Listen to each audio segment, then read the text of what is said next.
The unmarked police cruiser rolled to a stop outside a modest ranch-style home on Pinehurst Avenue in Tuscaloosa, Alabama, its engine ticking in the pre-dawn silence of March 2024. Detective Sarah Brennan sat behind the wheel for a moment, her hands gripping tight, staring at the house with its neatly trimmed hedges and the faded Alabama Crimson Tide flag hanging from the porch. 16 years.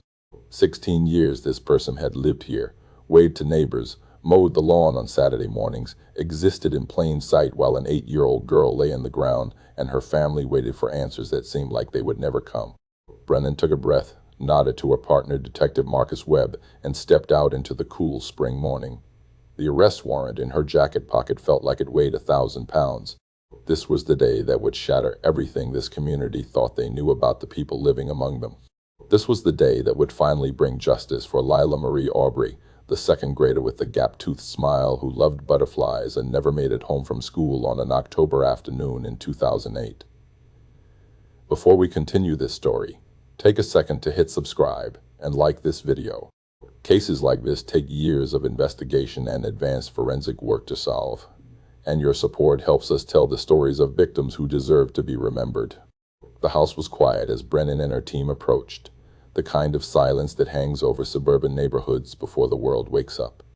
Behind that front door was someone who had carried a secret for 16 years, someone who had attended vigils and search parties, someone who had looked Lila's parents in the eye at the grocery store and pretended to care while knowing exactly what had happened to their little girl. DNA doesn't lie, Brennan thought as she raised her fist to knock, and time never erases what you've done. But before we talk about the arrest that shocked Tuscaloosa to its core, we need to go back to 2008. Back to a time when Lila Aubrey was alive, when her laughter filled a small house on Oakmont Drive, when her biggest worry was whether she'd get to stay up late enough to watch her favorite cartoon. We need to understand who she was, because Lila wasn't just a victim, wasn't just a statistic in Alabama's crime records. She was a real child with dreams and fears and a personality that made everyone who knew her smile. She deserves to be remembered as more than the tragedy that took her life. Lila Aubrey was 8 years old in the fall of 2008, a second grader at Lincoln Elementary School with brown hair that her mother Rachel would braid every morning before the school bus came. She had her father's green eyes and her mother's quick smile, the kind of kid who made friends easily and collected things obsessively, rocks with interesting patterns, leaves in different shapes, but most of all, butterflies. Lila was absolutely enchanted by butterflies, could spend hours watching them float through the backyard, could identify monarchs and swallowtails and painted ladies with the confidence of a tiny naturalist.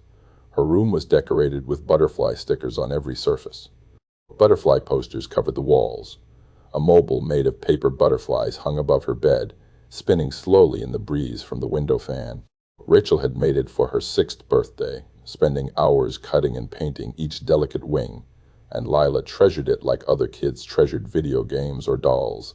She would lie in bed at night watching the shadows of those paper butterflies dance across her ceiling, making up stories about where they'd fly if they were real, what adventures they'd have. Michael and Rachel Aubrey were working-class folks trying to build a good life for their only child. Michael worked at the Goodyear tire plant on the edge of town, swing shifts that meant some weeks he was home for breakfast and gone by dinner. Other weeks he'd leave before dawn and come home after Lila was already asleep. Rachel worked part-time at the public library, a job she loved because it let her be home when Lila got off the school bus at 3:45 every afternoon. That was non-negotiable for Rachel, being there when her daughter came home, hearing about her day while Lila ate apple slices and peanut butter at the kitchen table. They lived in a small 3-bedroom house on Oakmont Drive, a working-class neighborhood where people knew each other's names and kids played in the street until the streetlights came on. It wasn't fancy, but it was theirs, and they'd made it a home filled with love and laughter and the particular chaos that comes with raising an energetic 8-year-old. Lila's artwork covered the refrigerator, mostly drawings of butterflies, but also stick-figure families and rainbow-colored landscapes that Rachel refused to throw away, even when they started curling at the edges. At Lincoln Elementary, Lila was known as a sweet kid, maybe a little shy at first, but warm once she got comfortable. Her second-grade teacher, Mrs. Andy, Patricia Hendricks, would later tell investigators that Lila was creative and kind, the type of student who always wanted to help, who would stay after class to clean the erasers or organize the art supplies. She wasn't the loudest kid in class or the one who always raised her hand first, but she was thoughtful, the kind of child who noticed when someone was sitting alone at lunch and would go sit with them. Her best friend was Emma Rodriguez, a girl from her class who lived 4 streets over. Emma and Lila were inseparable, the kind of friendship that only exists in childhood, where you tell each other everything and make elaborate plans for the future, and genuinely believe you'll be friends forever. They had sleepovers almost every weekend, taking turns at each other's houses, staying up late giggling and watching movies and making friendship bracelets. Emma's mother, Teresa, would later say that her daughter's laughter died a little bit the day Lila disappeared, that some light went out of her eyes that never fully came back. October 2008 was a beautiful month in Alabama, the kind of fall weather where the oppressive summer heat finally breaks and the air turns crisp and comfortable. The leaves were just starting to change, touches of red and gold appearing in the trees that lined the neighborhoods. Halloween decorations were going up on front porches, plastic skeletons and fake cobwebs and carved pumpkins. Lila was excited about Halloween, had already decided she wanted to be a butterfly, and Rachel had been working on a costume, carefully constructing wings from wire hangers and orange and black tissue paper. October 14th started like any other Tuesday. Michael had already left for his early shift at the plant by the time Lila woke up around 6:30. Rachel made breakfast, scrambled eggs and toast, while Lila sat at the table in her pajamas drawing another butterfly in her sketchbook. They talked about Lila's day ahead, a spelling test she'd been studying for, recess with Emma, art class in the afternoon, which was always her favorite. Rachel braided Lila's hair, the same French braid she did every morning, muscle memory from 2 years of practice. Lila changed into her clothes, jeans and a purple shirt with a sparkly butterfly on the front, her favorite shirt that she wore at least twice a week, until Rachel had to hide it to wash it.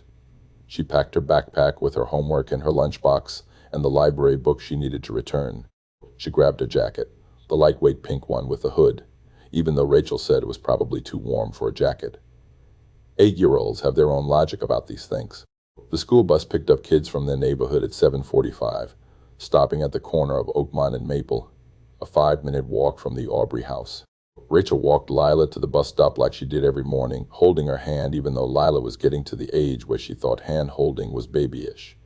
There were other kids waiting, other parents standing in a loose cluster, that morning small talk that happens between people who see each other every weekday, but don't really know each other beyond neighborhood pleasantries. Lila climbed onto the bus, turning to wave at her mother from the window. Rachel waved back, watching the bus pull away like she did every morning, then walked back home to get ready for her shift at the library. It was utterly routine, completely ordinary, the kind of morning that happens millions of times across America every single day. There was no indication, no warning, no sense that anything was wrong or about to go wrong, just a mother sending her daughter to school, expecting to see her again in 8 hours when the bus brought her home. But Lila never made it home that day. At 3:45 that afternoon, Rachel stood at the bus stop like always. But when the yellow bus pulled up and the doors opened and the neighborhood kids started climbing off, Lila wasn't among them. Rachel felt the first flutter of concern, not quite panic yet, thinking maybe Lila had stayed after for help with something, or maybe she'd gotten on the wrong bus by accident. She asked the other kids if they'd seen Lila. They said she'd been at school, they'd seen her at lunch, at recess, she'd been in art class, but nobody had seen her get on the bus. Rachel walked quickly back to the house, her concern growing with each step. She called the school, her hand shaking slightly as she dialed. The secretary put her through to Mrs. Hendricks, who said yes.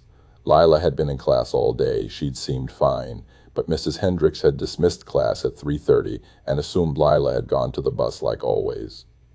Could she have walked home? Gone to a friend's house? Rachel called Emma's mother. Lila wasn't there. She called the 2 other friends Lila sometimes played with. Nobody had seen her. By 4:30, the flutter of concern had become full panic. Michael was at work, unreachable on the factory floor.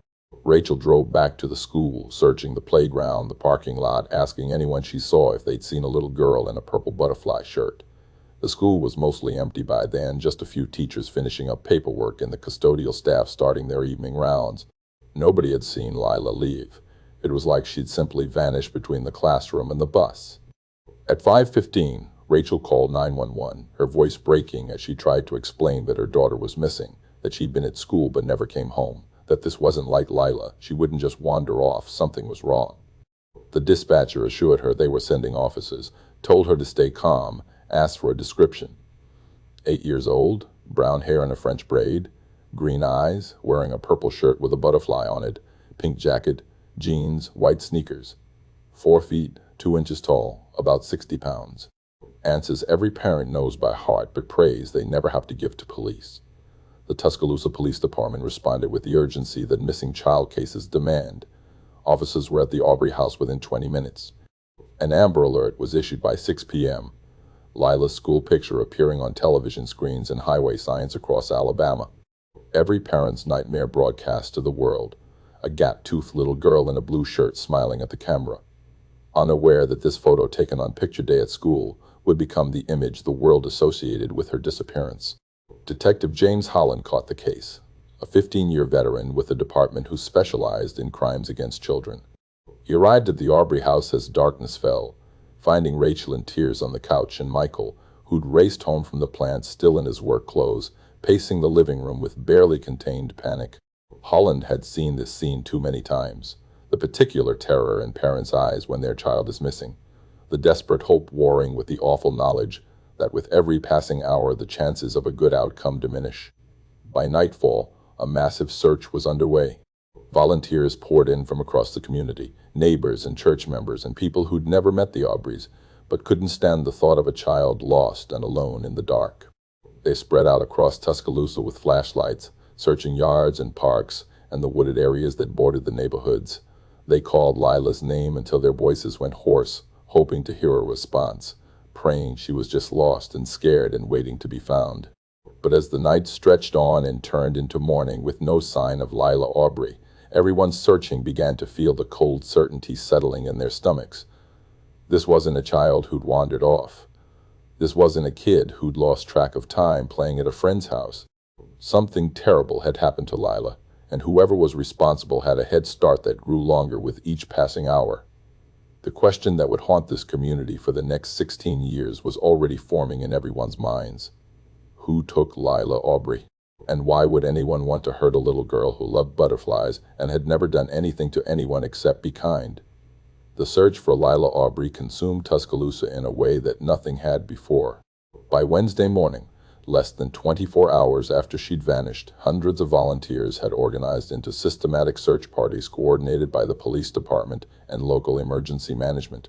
They moved through the neighborhoods surrounding Lincoln Elementary in grid patterns, checking every yard, every shed, every possible place an 8-year-old girl might be hiding or where someone might have taken her. The local news stations broadcast constant updates. Lila's picture appearing every few minutes alongside the Amber Alert information and a hotline number that rang continuously with tips that led nowhere. Rachel Aubrey hadn't slept. She sat at her kitchen table surrounded by neighbors and family members who'd come to provide support, but she was barely aware of their presence. Her eyes were fixed on the front door, convinced that any moment Lila would walk through it with some innocent explanation for where she'd been. Maybe she'd gotten confused and gone to the wrong house. Maybe she'd fallen and hit her head and was wandering around disoriented. The human mind creates these narratives when the alternative is too horrific to contemplate, builds elaborate scenarios where everything turns out fine because accepting the truth means accepting that your world has ended. Michael was out with the search parties, unable to sit still, needing to do something even if that something was walking through the same woods for the 10th time calling his daughter's name. He'd barely spoken since coming home from the plant, his face a mask of controlled terror that threatened to crack with every passing hour. His co-workers from Goodyear had joined the search, along with people from Rachel's library, from their church, from Lila's school. Lincoln Elementary had canceled classes for the day, and teachers who'd known Lila were out searching alongside parents who were holding their own children a little tighter and thanking God it wasn't their family living this nightmare. Detective Holland worked the case with the intensity of someone who understood that the first 72 hours were critical. He'd assembled a task force, pulling in officers from across the department and coordinating with the FBI, who'd sent agents from their Birmingham field office to assist. They'd set up a command center at the police station, walls covered with maps and timelines and photographs. Holland interviewed everyone who'd seen Lila that last day at school, her teacher, Mrs. Marking, Hendricks, her classmates, the cafeteria workers who'd served her lunch, the art teacher who'd been the last school employee to see her alive. The timeline was frustratingly vague. Lila had been in art class from 2:30 to 3:15, working on a watercolor painting of a butterfly garden. When the bell rang at 3:25 for dismissal, she packed up her things like always, said goodbye to Mrs. Hendricks, and walked out of the classroom. Multiple students confirmed seeing her in the hallway heading toward the exit where the buses were lined up.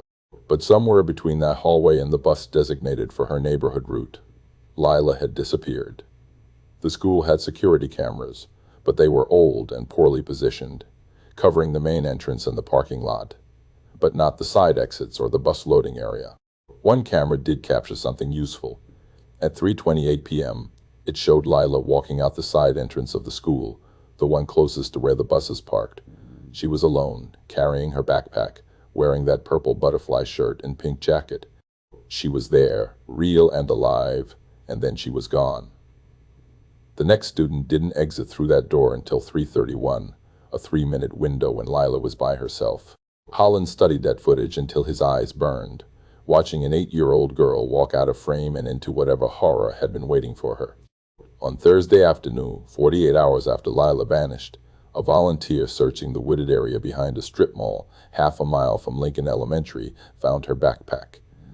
It was lying in the underbrush about 20 feet from a jogging path, partially hidden by fallen leaves. The volunteer, a local contractor named David Mills, recognized it immediately from the description that had been broadcast constantly. Purple with butterflies on it, Lila's name written in marker on the tag. He backed away carefully without touching it and called 911, his voice shaking as he gave the location. The area was immediately sealed off as a crime scene. Forensic teams descended on those woods, processing every inch of ground, looking for evidence for any sign of what had happened to Lila. The backpack was carefully bagged and transported to the lab. Inside, they found her homework, her lunchbox with an uneaten sandwich, the library book Chief Hundred had been planning to return. Everything was there, nothing obviously missing except Lila herself. The bag showed no signs of struggle, no tears or blood or disturbance. It had been placed there deliberately or carelessly by someone who'd taken an 8-year-old girl. The discovery of the backpack shifted the search focus. If Lila's belongings were in those woods, maybe she was too. More volunteers poured in, along with cadaver dogs and thermal imaging equipment. They searched through Thursday night and into Friday, moving methodically through terrain that was increasingly difficult. Wooded areas that bordered Holt Lake, a reservoir on the outskirts of town surrounded by forest and isolated fishing spots. It was the kind of place teenagers went to drink beer and couples went to park in cars they didn't want their parents to see. It was also the kind of place someone might go if they wanted privacy, if they wanted to make sure nobody would interrupt whatever they were doing. On Friday afternoon, October 18th, 4 days after Lila Aubrey had walked out of Lincoln Elementary and disappeared, a search team working the shoreline of Holt Lake found her. She was in a heavily wooded area about 40 yards from the water, partially concealed by brush and fallen branches.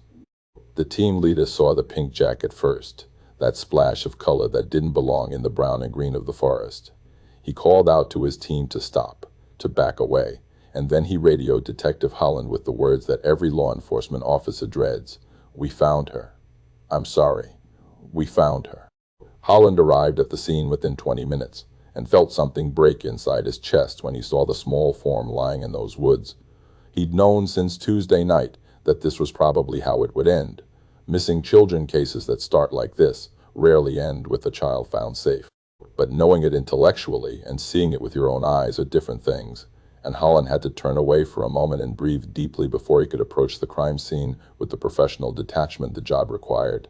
The medical examiner arrived, along with crime scene techs who would spend hours documenting everything, photographs from every angle, evidence markers placed next to anything that might be relevant. The area was gridded and searched with the kind of meticulous care that major crime scenes demand. Holland stood at the perimeter watching, knowing that somewhere in the data they were collecting was the key to finding who had done this. DNA, fiber evidence, fingerprints, something that would point them toward a killer. Because that's what this was now. Not a missing person case, but a homicide investigation. Not a search and rescue operation, but a hunt for justice. The cause of death would be determined by autopsy, information that wouldn't be released to the public, but that Holland would carry with him for the rest of his life. What mattered for the investigation was what the crime scene told them. Lila hadn't been killed where she was found. The lack of blood and disturbance indicated she'd been brought there after death, her body positioned with what seemed like care, not just dumped, but placed. Her clothing was mostly intact, which would become relevant to questions of motive and suspect profile.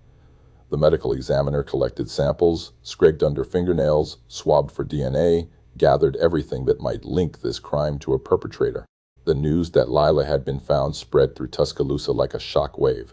The vigils that had been about hope and prayer transformed into memorials and grief. Rachel Aubrey collapsed when Holland arrived at her house to deliver the news in person. A sound coming from her that wasn't quite human, a mother's anguish that no one who heard it would ever forget. Michael stood frozen, unable to process what Holland was telling them, his mind refusing to accept that his little girl who'd eaten breakfast at this table 4 days ago was gone forever. The funeral was held at First Baptist Church on October 24th, standing room only. The sanctuary packed with people who'd known Lila or known of her, a community united in grief and rage. The casket was white with butterflies painted on it, Rachel's idea, a final gift for a daughter who'd loved them so much. Emma Rodriguez sat in the front row with her family, clutching a drawing she'd made of herself and Lila surrounded by butterflies, something to bury with her best friend. Teachers from Lincoln Elementary served as honorary pallbearers. The children's choir sang Amazing Grace, and half the congregation sobbed through it. Detective Holland attended the funeral, standing in the back, scanning faces the way homicide detectives do, because sometimes killers attend their victims' funerals. Sometimes they can't resist seeing the pain they've caused, or they want to make sure they're not suspected, or they're dealing with guilt and grief of their own. Holland studied everyone, looking for someone who seemed too interested or not interested enough, someone whose emotional display felt performative rather than genuine. But everyone there seemed authentically devastated. A community mourning a murdered child and terrified that the person who'd done it was still among them. The investigation moved forward with every resource the department could throw at it. The FBI Behavioral Analysis Unit created a profile of the likely perpetrator, male, probably between 25 and 55, likely someone who lived or worked in the area, possibly someone with a connection to Lincoln Elementary or to the Aubrey family. The abduction from school property suggested someone comfortable in that environment, someone who wouldn't stand out or draw suspicion. The location of the body, the care taken in positioning it, suggested someone who knew the area around Holt Lake, who felt safe there, who had time and privacy. Every registered sex offender within a 50-mile radius was interviewed and investigated. Their alibis were checked, their movements on October 14th traced and verified. Several couldn't account for their whereabouts adequately and became persons of interest, subjected to intensive scrutiny. Their homes were searched with warrants, their computers seized and analyzed. But nothing connected any of them definitively to Lila's murder. The DNA evidence collected from the crime scene was run through CODIS, the National Criminal DNA Database. No matches. Whoever had killed Lila Aubrey either had no criminal record or had committed their crimes before DNA collection became standard practice. Holland interviewed everyone in Lila's orbit. Family members were always the first suspects in child murders, statistically the most likely perpetrators. Michael and Rachel Aubrey were investigated thoroughly, their backgrounds examined, their marriage scrutinized for signs of abuse or dysfunction. Both passed polygraph tests. Both had alibis for the critical time frame. Michael had been at work with time cards and witnesses confirming his presence. Rachel had been at the library, then home, visible to neighbors, documented in ways that made her involvement impossible. Their grief was real, their devastation absolute. Holland eliminated them as suspects within the first week. Extended family, neighbors, family friends, all were interviewed and investigated. Teachers and staff at Lincoln Elementary underwent background checks and questioning. The school's substitute teacher list, custodial staff, cafeteria workers, everyone who had access to that building and those children was looked at carefully. Several had minor issues in their backgrounds, a DUI here, a bankruptcy there, the kind of normal human messiness that isn't connected to child murder. None of them had opportunity or motive that investigators could establish. The neighborhood canvass revealed that several people had noticed an unfamiliar vehicle parked near Lincoln Elementary around dismissal time on October 14th. Descriptions were vague and contradictory. A dark sedan, maybe blue or black or dark green, or possibly an SUV, or maybe a pickup truck. Nobody had gotten a license plate or noticed any distinctive features. One witness thought they'd seen a man sitting in a parked vehicle near the school, but couldn't provide any useful description beyond Caucasian, maybe middle-aged, possibly wearing a baseball cap. It was the kind of lead that seemed promising but dissolved into nothing when you tried to pursue it. Forensic analysis of the backpack and clothing revealed trace evidence, fibers that didn't match anything in the Aubrey home or anything Lila would have normally been exposed to. Soil samples from the crime scene that the FBI lab tried to match to specific locations, but trace evidence is only useful if you have a suspect to compare it to, and they had no suspects who couldn't be eliminated. The DNA was the strongest evidence they had, genetic material from an unknown male collected at the crime scene. But without a match in any database, it was just data, waiting for technology or luck to connect it to a name. By December of 2008, the investigation had slowed. Every obvious lead had been exhausted. Every person who might have had contact with Lila had been interviewed and cleared. The case wasn't officially closed, but the daily work stopped. Holland moved on to newer cases, homicides where the trail was fresh and witnesses' memories were sharp. But he kept Lila's file on his desk, kept a school picture pinned to his bulletin board, and every few weeks he'd pull out the evidence and review it again, looking for something he'd missed, some connection he hadn't made. The years passed with that peculiar weight that time carries after unsolved tragedy. For Rachel and Michael, life became divided into before and after. Before Lila was murdered and after, and they existed in that after space like ghosts haunting their own lives. Rachel couldn't go back to work at the library, couldn't face the children's section where she 500 once checked out books for her daughter. She eventually found work doing data entry from home, a job that required no human interaction and let her hide from a world that had become unbearably painful.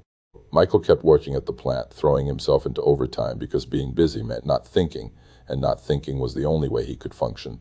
Their marriage didn't survive. By 2010, they'd separated. By 2011, they were divorced. It wasn't about blame or anger at each other.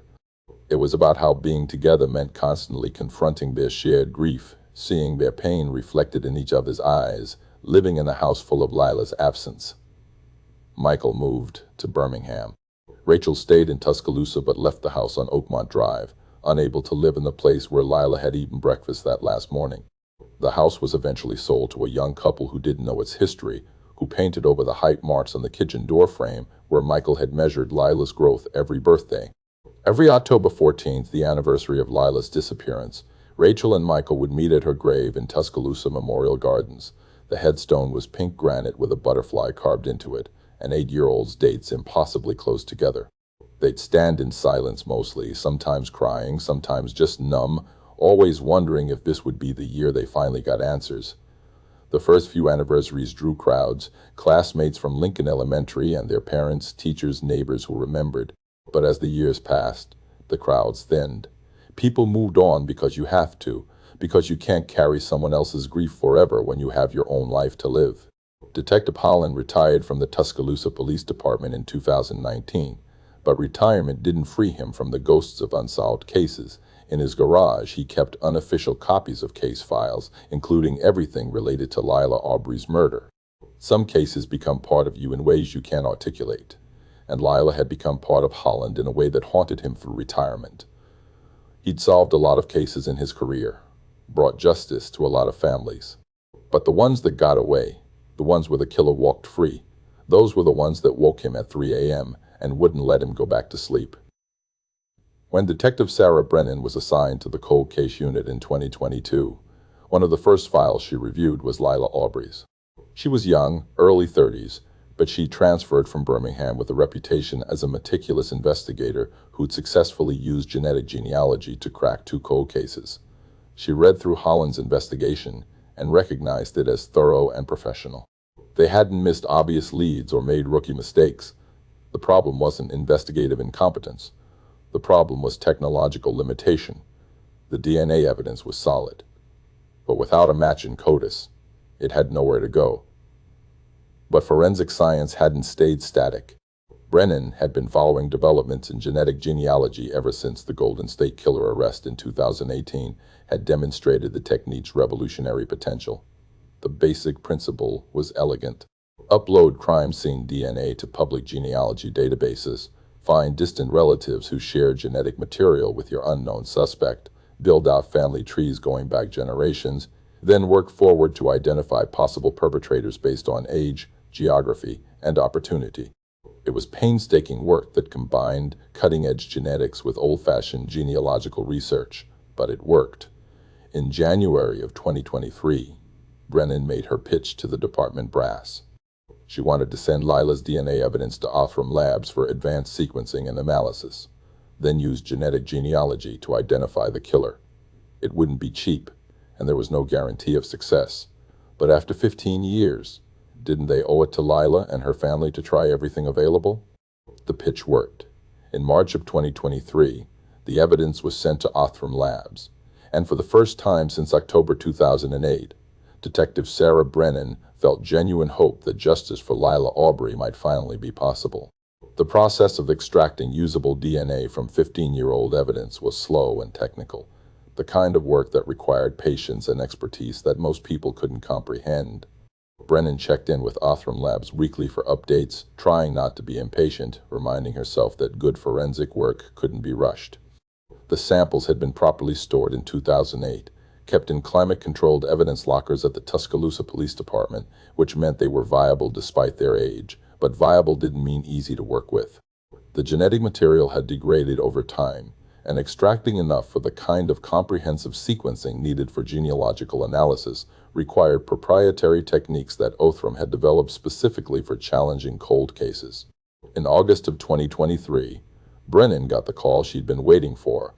Othram had successfully created an enhanced DNA profile suitable for genealogical analysis.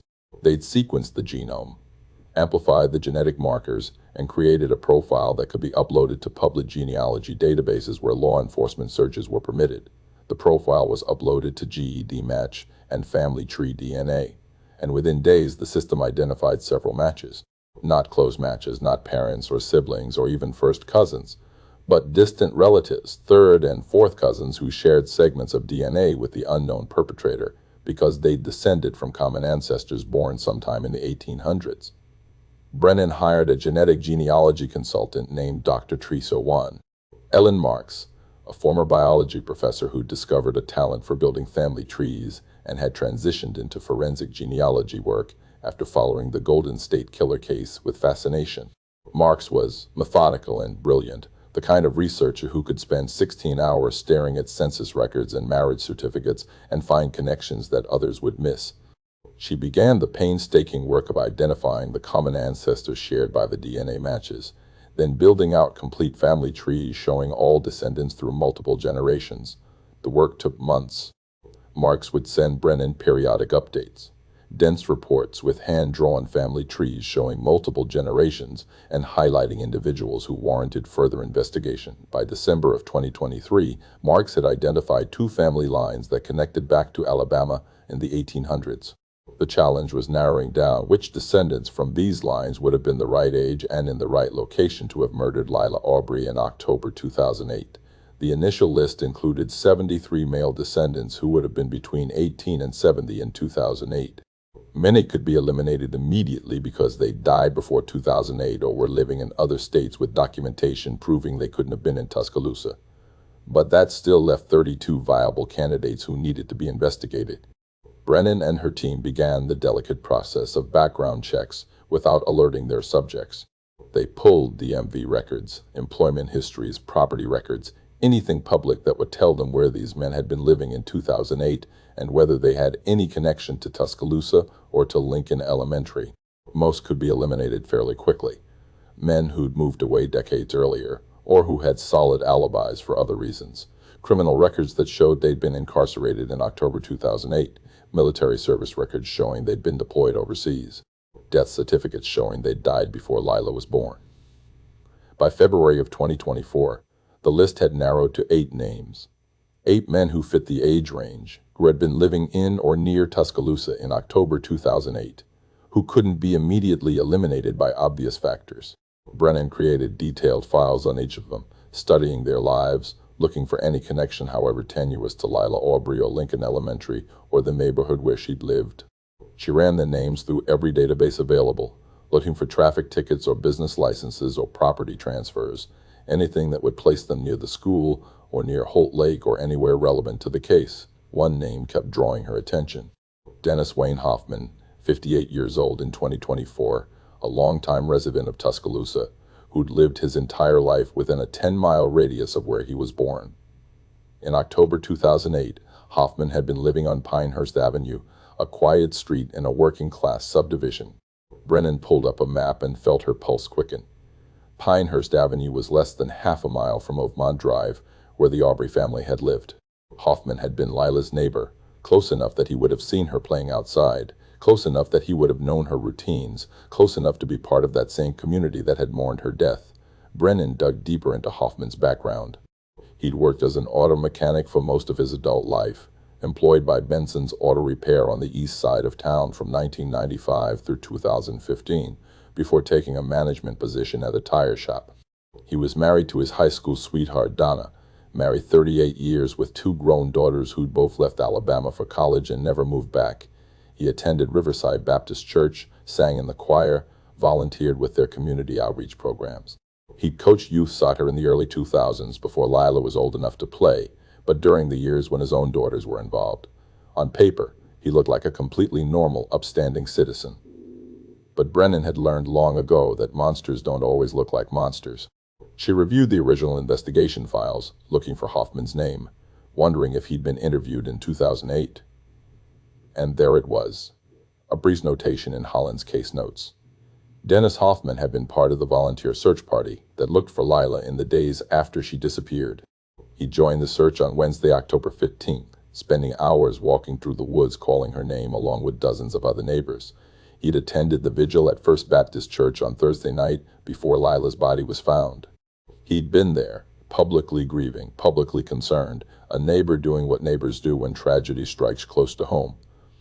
Except now, 16 years later, genetic genealogy was suggesting that Dennis Hoffman wasn't just a concerned neighbor. He was the killer. The DNA that had been collected from the crime scene in those woods near Holt Lake, genetic material that couldn't be explained away as coincidence or contamination. That DNA had come from someone in Hoffman's family tree. And given his age, his location, his proximity to Lila, he fit the profile perfectly. Brennan knew she couldn't move too fast, couldn't get ahead of herself. Circumstantial connections and family tree analysis weren't enough for an arrest warrant. She needed direct DNA evidence, a sample from Hoffman that could be compared to the crime scene profile. And she needed to obtain it legally, in a way that would hold up in court. The best approach was collecting abandoned DNA, items discarded in public that were legally considered trash and therefore accessible without a warrant. In March of 2024, Brennan initiated surveillance. She assembled a small team, rotating officers who could follow Hoffman without being noticed, watching him go about his daily life and waiting for an opportunity. They watched him drive to work at the tire shop every morning. They watched him stop at the gas station for coffee and a newspaper. They watched him attend church on Sunday, standing in the parking lot afterward, chatting with other congregation members. They watched him run errands, meet friends for lunch, exist as a normal person while Brennan's team waited for him to throw away a coffee cup or a water bottle or anything with saliva that could yield DNA. The break came on March 19th. Hoffman stopped at a local coffee shop, a place called Morning Brew that he visited regularly on his way to work. Surveillance observed him order a large coffee to go, then sit in his truck in the parking lot drinking it while checking his phone. When he finished, he tossed the empty cup in the trash can outside the shop entrance and drove away.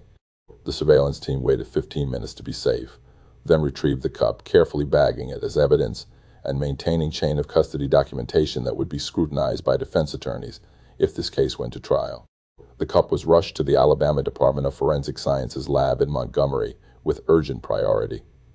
Brennan felt hope and dread in equal measure as she waited for results. This was it. Either the DNA would match and they'd finally have justice for Lila Aubrey after 16 years, or it wouldn't, and they'd be back to investigating the other 7 names on her list, and she didn't know if she could bear calling Rachel and Michael Aubrey with another dead end. The lab results came back on March 26, 2024. Brennan was at her desk when the call came, and she actually had to ask the forensic scientist to repeat the findings because she couldn't quite believe what she was hearing. The DNA from the coffee cup matched the DNA from the Lila Aubrey crime scene. Not a familial match suggesting a relative, but a direct match. The probability of it being anyone other than Dennis Hoffman was less than 1 in several billion. They had their killer. Brennan sat at her desk staring at the lab report, feeling 16 years of injustice compress into this single moment of certainty. She thought about Lila Aubrey, 8 years old with butterflies on her shirt, walking out of Lincoln Elementary and into the worst thing that would ever happen to her. She thought about Rachel and Michael, whose lives had been destroyed that October day and who'd waited 16 years for this answer. She thought about Holland, retired now but still haunted by the case he couldn't solve. And she thought about Dennis Hoffman, who'd attended Lila's vigil and helped search for her body while knowing exactly where she was, who'd lived free for 16 years while a little girl lay in the ground. Brennan worked with Assistant District Attorney Marcus Chen to build an airtight case. They assembled every piece of evidence into a prosecutable package that would leave no room for reasonable doubt. The genetic genealogy investigation, the surveillance documentation, the direct DNA match. They prepared an arrest warrant application that laid out the entire case from the 208 murder through the 2024 breakthrough. Judge Sandra Mitchell reviewed it and signed the warrant without hesitation. The evidence was overwhelming. On April 10th, Brennan assembled her arrest team, 6 officers plus herself, all briefed on Hoffman's background and potential risks. He had no history of violence beyond this crime, no weapons registered in his name, nothing suggesting he'd resist arrest. But he was a child killer, and they'd be taking no chances. They planned to execute the warrant early morning at his residence, arriving before dawn to minimize the chance of neighbors witnessing the arrest or Hoffman having time to react. At 5:30 in the morning on April 11, 2024, Brennan led the convoy of unmarked vehicles through the dark streets of Tuscaloosa, heading toward Pinehurst Avenue. The street was silent when they arrived, houses dark except for occasional porch lights. Hoffman's modest ranch-style home looked peaceful, exactly like every other house on the block, the kind of place where nothing bad ever happened. Brennan approached the front door, her hand instinctively checking that her weapon was secure even though she didn't expect to need it. She knocked 3 firm raps that echoed in the pre-dawn quiet. Lights flickered on inside. Footsteps approached. The door opened to reveal Dennis Hoffman in sweatpants and a t-shirt, his gray hair disheveled from sleep, confusion, and then dawning fear crossing his face as he registered the badges and the number of officers on his front porch. Brennan identified herself and informed Hoffman he was under arrest for the 2008 murder of Lila Marie Aubrey. She watched his face carefully, looking for the reaction. For a moment there was nothing, just blank incomprehension. Then something shifted behind his eyes, a flicker of recognition or resignation, there and gone so quickly she almost missed it. Hoffman didn't resist as Brennan placed him in handcuffs. He didn't ask questions or protest his innocence or demand to know what evidence they had. He was silent, completely silent. As they led him to a patrol car while his wife Donna stood in the doorway in her bathrobe, her face a mask of shock and disbelief, asking what was happening. What had Dennis done? There must be some mistake. The arrest made regional news by noon and national news by evening. The story had all the elements that capture public attention. A 16-year-old cold case solved through genetic genealogy. An 8-year-old girl murdered walking home from school. A suspect who'd been a trusted neighbor who'd helped search for the child he'd killed. CNN ran segments, true crime podcasts devoted episodes to it. But for Brennan, the media circus was background noise. Her focus was on informing Lila's family before they heard it from news reports. She called Rachel first, reaching her at her apartment in Tuscaloosa mid-morning. Rachel answered on the second ring, and Brennan could hear the hope and dread in her voice when she realized it was the detective calling. Brennan spoke carefully, clearly telling Rachel that they'd made an arrest in Lila's case, that the suspect was in custody, that DNA evidence had definitively linked him to the crime scene. Rachel was silent for a long moment, and when she finally spoke, her voice was shaking. "Who?" she asked. "Who killed my baby?" Brennan told her Dennis Hoffman's name, explained that he'd been their neighbor, that he'd lived 3 doors down from them in 2008. Rachel made a sound that wasn't quite a sob, wasn't quite a gasp. "I knew him," she said. "He helped look for her." He stood in our living room and told us he was praying for us. Brennan had no response to that, because what do you say to a mother who's just learned that her daughter's killer had looked her in the eye and pretended to care? Michael took the news differently. His response, immediate rage rather than shock. 16 years, he said, his voice tight with fury. This son of a bitch has been free for 16 years while my daughter has been in the ground. Why did it take so long? Brennan understood the anger, had expected it. She explained about technological limitations, about how genetic genealogy was relatively new, about how the investigation had never stopped, even when it seemed hopeless. Michael's anger eventually gave way to exhausted relief.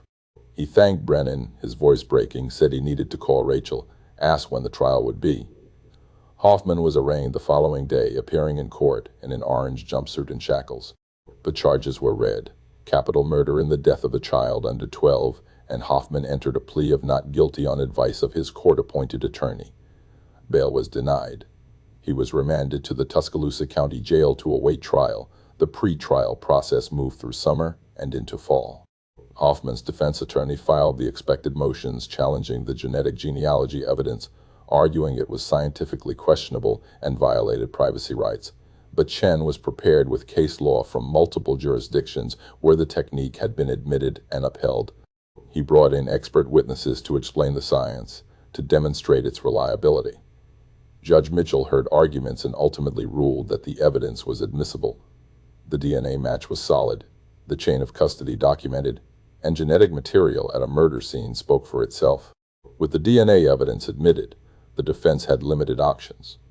They couldn't argue Hoffman hadn't been at the crime scene because his DNA proved otherwise. In late September, facing overwhelming evidence and the likelihood of conviction at trial, Hoffman's attorney approached Chen about a plea deal. The negotiations were tense. Chen consulted with Rachel and Michael Aubrey at every step. They wanted Hoffman to spend the rest of his life in prison, wanted the certainty that he would never be free again. On October 10, 2024, Hoffman accepted a plea agreement. He would plead guilty to capital murder in exchange for the death penalty being taken off the table. He would receive life in prison without possibility of parole. He would die behind bars, never again walking the streets where Lila Aubrey had lived and played and died. The plea hearing was scheduled for October 21st. Rachel and Michael flew in for it, needing to be present, needing to look Dennis Hoffman in the eye. The courtroom was packed with media and community members who remembered Lila. Hoffman was laid in wearing shackles, looking smaller somehow than he had at the arraignment. Judge Mitchell asked if he understood the charges and consequences. Hoffman said yes, in a voice barely above a whisper. She asked how he pleaded to the charge of murdering Lila Marie Aubrey. Guilty, he said. The word hung in the courtroom air, simple and devastating. Chen then read a victim impact statement prepared by Rachel and Michael. They talked about their daughter, about the kind of child Lila had been, about the hole her death had left in everyone who'd known her. They talked about 16 years of not knowing, 16 years of wondering if justice would ever come. They talked about the man sitting in shackles before them, about how he'd betrayed their trust, about how he'd pretended to grieve while knowing what he'd done. Rachel's voice broke multiple times reading it, but she got through it because she owed it to Lila to speak this truth. Judge Mitchell then addressed Hoffman directly, her voice hard and uncompromising. She spoke about the particular cruelty of his crime, about the violation of trust inherent in murdering a neighbor's child. She spoke about the 16 years he'd stolen from the Aubrey family by remaining free. Then she formally sentenced him to life in prison without possibility of parole, and Hoffman was led away to spend the remaining decades of his life behind bars. After the hearing, Brennan met privately with Rachel and Michael. They thanked her, thanked Holland, who'd also attended, thanked everyone who'd worked the case, but Brennan could see the complicated emotions on their faces. Relief mixed with exhaustion, mixed with the awareness that justice didn't bring Lila back. Nothing would bring her back. Hoffman's guilty plea didn't undo October 2008. It didn't restore the years stolen.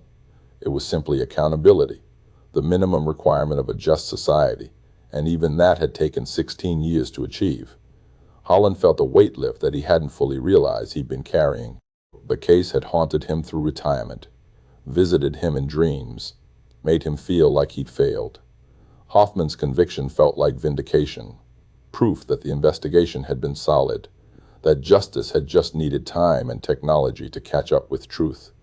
He could finally set aside those boxes in his garage. On October 14, 2024, the 16th anniversary of Lila's disappearance, but the first anniversary after justice had been served, Rachel and Michael met at Tuscaloosa Memorial Gardens. They stood beside the pink granite headstone with its carved butterfly, and this time the silence felt different. It wasn't the silence of unanswered questions. It was the silence of peace, hard-won and imperfect, but real. They never stopped missing their daughter, never fully understand why Dennis Hoffman had done what he'd done. But they had answers now, and they had justice, and that was something. That was enough to finally start remembering Lila, not just as a murder victim, but as the butterfly-loving girl who'd made everyone smile, who deserved to be remembered for how she'd lived, not just for how she died. Where are you watching from today?